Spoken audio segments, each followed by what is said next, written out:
പലരും എന്നോട് ചോദിച്ച് നിങ്ങൾ എന്തിനാണ് 2 നായ്ക്കുട്ടന്മാരെ വാങ്ങിയതെന്ന്.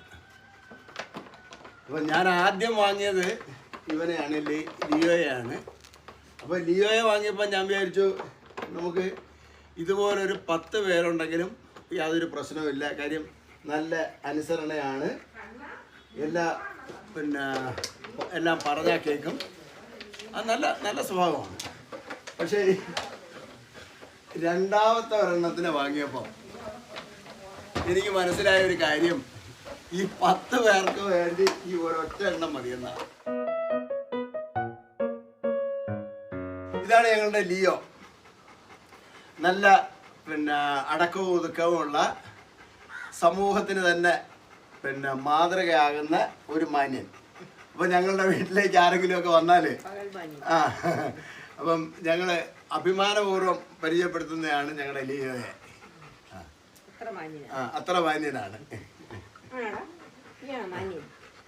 ഇതാണ് ഞങ്ങളുടെ ലേക്ക നമ്പർ 2. എൻ്റെ മെൻ്റൽ സ്റ്റെബിലിറ്റിക്ക് നേരിട്ടുള്ള ആക്രമണം. ഇവക്ക് ദൈവം ക്ഷമയെന്ന് പറയുന്ന ഒന്നും കൊടുത്തിട്ടില്ല. അവൾ എന്ത് ചെയ്യുന്നു എന്ന് നമുക്ക് പെട്ടെന്ന് പറയാൻ പറ്റത്തില്ല. അവളുടെ ഏത് രീതിയിലാണ് നമ്മളുടെ ഒരു കടന്നാക്രമണം ഉണ്ടാകുന്നതെന്ന് നമുക്ക് സ്വപ്നത്തിൽ പോലും വിചാരിക്കാൻ പറ്റത്തില്ല. ആ ഒരു സ്വഭാവമാണ് ലേക്ക.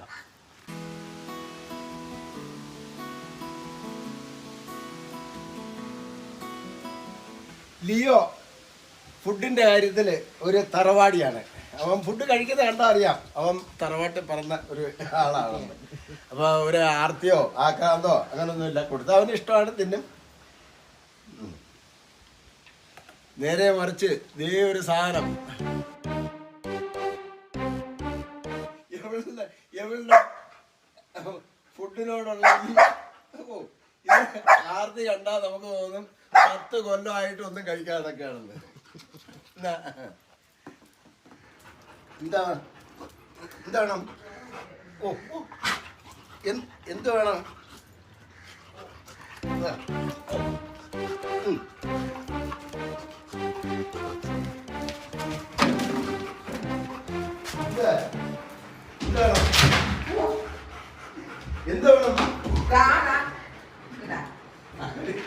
ഇതിനപ്പുറം വേറൊന്നുമില്ല. അങ്ങനെയൊക്കെയാ പറയുന്നേ. ഇത്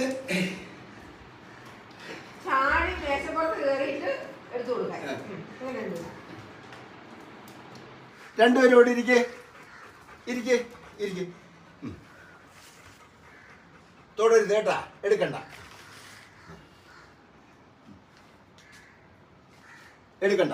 ക്ഷമയുള്ളതാണ് ഇപ്പൊ അറിയാം. നോക്കൂ, ക്ഷമയുള്ളത് ഇപ്പൊ ആർക്കാണ്?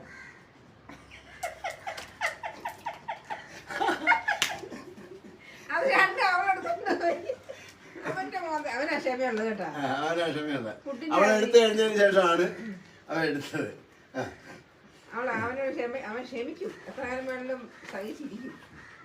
ലിയോ കുട്ടൻ പണ്ട് മുതലേ എൻ്റെ കൂടെ എപ്പോഴും ഇങ്ങനെ കളിച്ച് കൂടെ സൈലന്റ് ആയിട്ട് ഇങ്ങനെ നടക്കും. അപ്പൊ അവനെ കൊണ്ട് എനിക്ക് ശല്യമൊന്നുമില്ല. തരുമോ ഒരുമ്മ? അങ്ങനല്ല ഒരുമ്മ തന്നെ. മിടുക്ക് എൻ്റെ കൊച്ചുമ്മ എന്നടാ. പക്ഷെ ലേക്കുട്ടി അങ്ങനല്ല. അവള് ഒരു ശല്യക്കാരി തന്നെയാണ്. ഏത് സമയവും എന്നെ ശല്യപ്പെടുത്തിക്കൊണ്ടിരിക്കുന്ന ഒരാളാണ് ലേക്കുട്ടി. ലേഡി ലേക്ക ചേച്ചിമ്മ എന്റെ കൂടെ നടന്ന് ശല്യപ്പെടുത്തുന്ന ആളാണ്. തട്ടിക്കളയുമോ? ചെടിയൊക്കെ തട്ടിക്കളയുമോ? തൂക്കാൻ സമ്മതിക്കൂലേ? എന്താണ് കാണിക്കോ? ലിയോ കണ്ടോ? പാവം കിടക്കുന്നുണ്ടോ? എന്തോ കുഴപ്പം? ഓഹോ, ഇതെന്തോ മറിച്ചിവിടെ. എന്തിനാ ഇത് കറന്നേ? ഇതോടെ പ്രശ്നം, ഇതോടെ കുഴപ്പം, എന്തോടെ എന്തെങ്കിലും അവിടെ.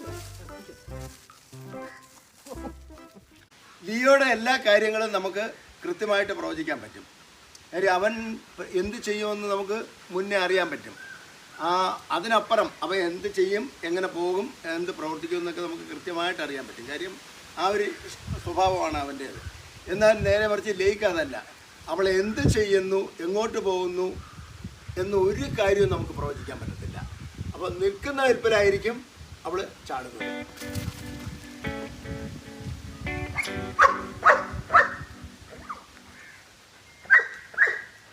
എന്താ അവിടെ? ഇനി വാ.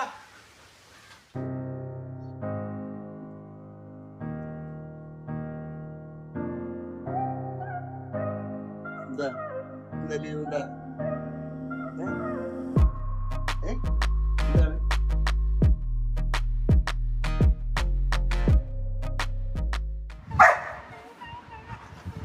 എന്താണ്? എന്താണ്?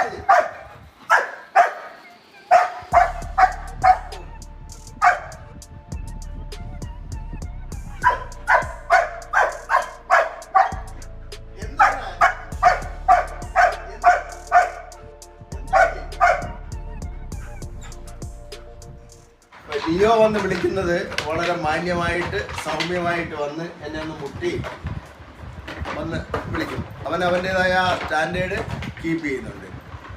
നമ്പർ 2, ഇത് പിന്നെ ഇവിടെ അവളുടെ ആവശ്യമാണ് ഏറ്റവും മുന്നിൽ നിൽക്കുന്നത്. അപ്പം നമ്മളുടെ ഉറക്കമോ അല്ലെങ്കിൽ നമ്മളുടെ വിശ്രമമോ നമ്മുടെ ക്ഷീണമോ ഒന്നും അവളെ ബാധിക്കുന്ന പ്രശ്നമേ അല്ല.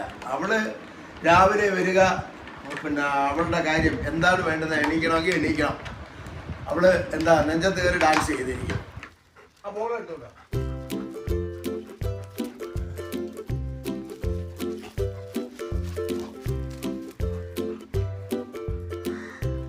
ലിയോ അവൻ്റെ കളിപ്പാട്ടങ്ങളെല്ലാം വളരെ ഭദ്രമായിട്ട് സൂക്ഷിച്ചു വയ്ക്കും. ഒരു കളിപ്പാട്ടം പോലും അവൻ നശിപ്പിക്കത്തില്ല. അപ്പോൾ ഇതുപോലെ കണ്ടോ, ഇതവൻ്റെ ഏറ്റവും പ്രിയപ്പെട്ട കളിപ്പാട്ടമാണിത്. അത് അവൻ ആരും എടുക്കാതെ വളരെ ഭദ്രമായിട്ട് അത് എന്താ കോഴി മുട്ടയ്ക്ക് അടയിരിക്കുന്നത് പോലെ അതിനകത്ത് ഇരുന്നോളും. പക്ഷെ ലേക്ക് നേരെ ഓപ്പോസിറ്റാണ്.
ലിയോ ശരിക്കൊരു ഫോട്ടോ മോഡലാണ്. അവനെ ഏത് പൊസിഷനിൽ വേണമെങ്കിലും നമുക്ക് ഫോട്ടോ എടുക്കണമെങ്കിൽ അവനത് നിന്ന് തരും. അവനറിയാം ഏതെല്ലാം മോഡലിൽ നിൽക്കണം, പിന്നെ എങ്ങനെയെല്ലാം പ്രവർത്തിക്കണമെന്ന്. അങ്ങനെ അയക്കണോ? ഇനി ഇങ്ങോട്ട് തിരിഞ്ഞേ, ഡൗൺ ആവ്, ഡൗൺ ഡൗൺ.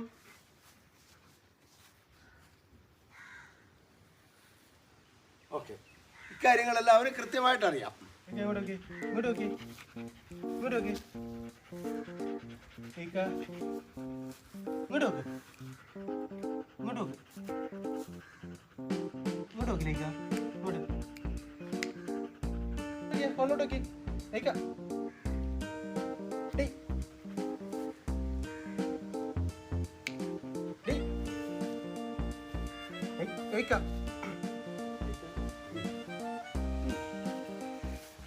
ലേക്കയുടെ ഒരു ഫോട്ടോ എടുക്കാമെന്ന് വിചാരിച്ചു കഴിഞ്ഞാൽ ഒരു രക്ഷയില്ല, ഫോട്ടോ കിട്ടത്തില്ല. അവള് മൂവ് ചെയ്തുകൊണ്ടിരിക്കത്തേ ഉള്ളൂ. അതായത് ഒരു ബ്ലാക്ക് ഷെയ്ഡ് മാത്രമേ കിട്ടത്തുള്ളൂ.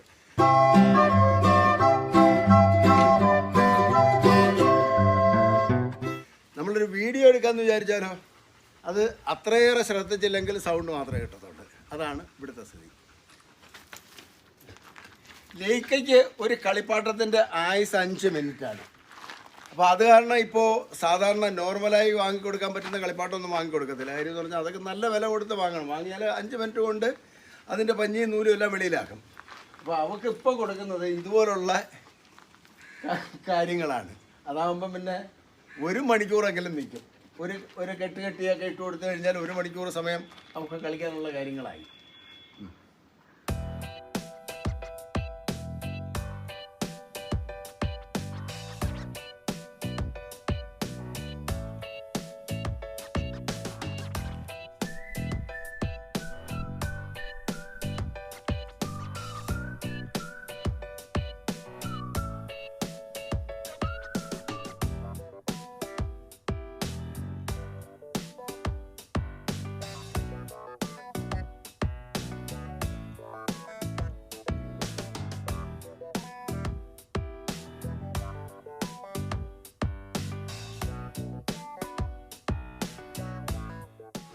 എന്തൊക്കെ പറഞ്ഞാലും ഇവർ രണ്ടുപേരും ഉണ്ടെങ്കിൽ മാത്രമേ ഈ വീടൊരു വീടാവൂ. ഒരു ശബ്ദ കോലാഹലമൊക്കെ ഉണ്ടാവും. ലിയോ ഞങ്ങൾക്ക് സമാധാനം തരുമ്പോൾ ഇവള് ലയിക്ക ഞങ്ങളുടെയൊക്കെ ജീവിതം കളർഫുള്ളാക്കും. കളർഫുള്ളാക്കും. ചിരിക്കുന്നു